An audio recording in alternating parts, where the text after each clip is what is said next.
In a village deep in the hills of Africa, there lived a man called Ndolo. Ever since he was born, Ndolo had never understood what love was. While his friends were getting married, couples were dancing around bonfires, and love poems were being recited under the stars, Ndolo remained alone, insensitive to these emotions that seemed so essential to everyone around him. Ndolo was a respected man. He was strong, hard-working and wise, but he had always felt an emptiness in his heart.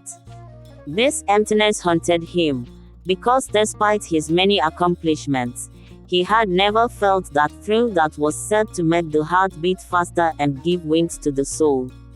True love seemed to be a secret to which he had no access. One night, as the full moon bathed the village in its silvery light, Ndolo lay down beside a large sacred tree, alone with his thoughts. The songs of the crickets echoed softly in the breeze, but his mind was troubled. He raised his eyes to the sky and whispered, "O great spirits of nature, why have you deprived me of love? What have I done to deserve never to know this feeling that makes others so alive?" Suddenly, a strange sensation came over him, as if the wind carried with it a silent answer. Ndolo didn't know it yet, but that night would mark the beginning of a journey that would change his life forever. The next day, a new woman arrived in the village. Her name was Imani, and she had come from a faraway place, in search of a new beginning after losing her parents in an epidemic. Imani was beautiful, but not in an eye-catching way. No, her beauty was more discreet, like a rare flower that only reveals its full splendor to those who really know how to observe. Her eyes were deep, filled with a wisdom that only suffering can bring, and her smile, though rare, had the power to warm even the coldest of hearts. From the first moment they met, something strange happened to Ndolo. It wasn't the love at first sight he had heard about, but rather a curiosity, a fascination for this woman who was so different. Imani seemed to carry within her an unfathomable sadness, a pain hidden behind calm gestures and measured words. Ndolo found herself wanting to know more about her, wanting to understand what made her so mysterious. The days passed, and Ndolo gradually grew closer to Imani. They met regularly, first by chance, then more intentionally. They talked about their lives, their dreams and their fears. Ndolo told her about his inability to feel love, while Imani shared the scars left by the loss of his loved ones. A bond was born between them, made up of shared silence as much as exchanged words. But as their relationship evolved, Ndolo began to feel a new fear. What if this woman, the only one to have awoken something in him, was not the answer to his prayers? What if it was all an illusion, a mirage in the desert of his heart? One evening, as they were walking together by the river, Imani spoke in a voice that was soft but full of gravity. "Ndolo, I see in your eyes this inner struggle, this uncertainty. I can feel that you're afraid of what you feel, or perhaps of what you don't feel. But love, it's not always like it is in the stories.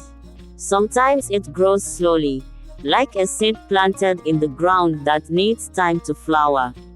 Ndolo was silent for a moment before answering.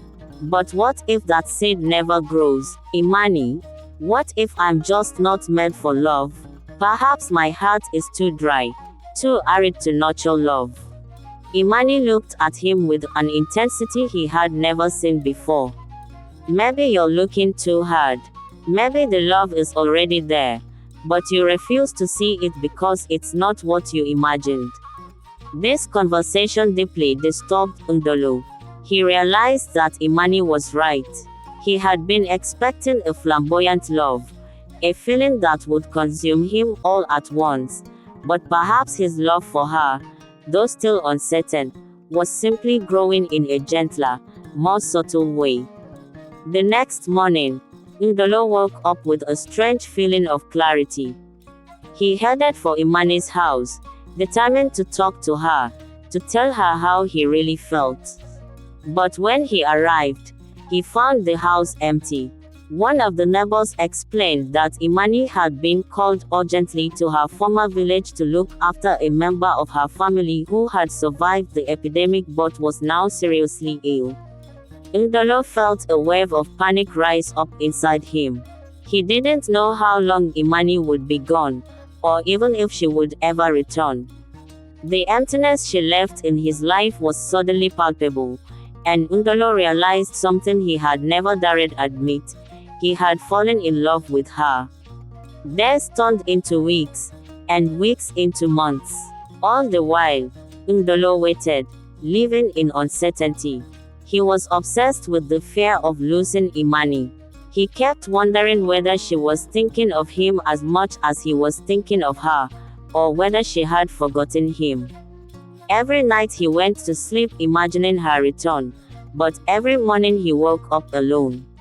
One day, tragic news reached the village. A messenger came to announce that Imani had died trying to treat her relative. The disease had finally taken her, as it had taken so many others before her. Ndolo felt the world crumble around him. Everything he had repressed, everything he had never wanted to face, suddenly exploded in a whirlwind of pain and regret. He had found love, but he had found it too late. Imani was gone, and with her, the one person who had awoken his sleeping heart. Overcome with grief, Ndolo went to the sacred tree where, months before, he had asked the spirits to reveal love to him. He collapsed at the foot of the tree, tears streaming down his face for the first time in years. "I understand now," he whispered through his sobs. "Love, it wasn't a fire, or a sudden burst. It was her, in every word she said, in every look she gave me. And I let her go without ever telling her how I felt." As Ndolo fell to his knees, a gentle breeze blew through the leaves of the sacred tree. He felt a calming presence around him, as if Imani were there with him for a final farewell. That night, Ndolo fell asleep under the tree, his heart finally awakened to the reality of love, but broken by the loss of the one who had led him to this revelation. He dreamt of Imani, smiling, happy, working beside him in an endless field under an ebony sky. And in the morning, when the sun rose over the village, Ndolo did not wake up.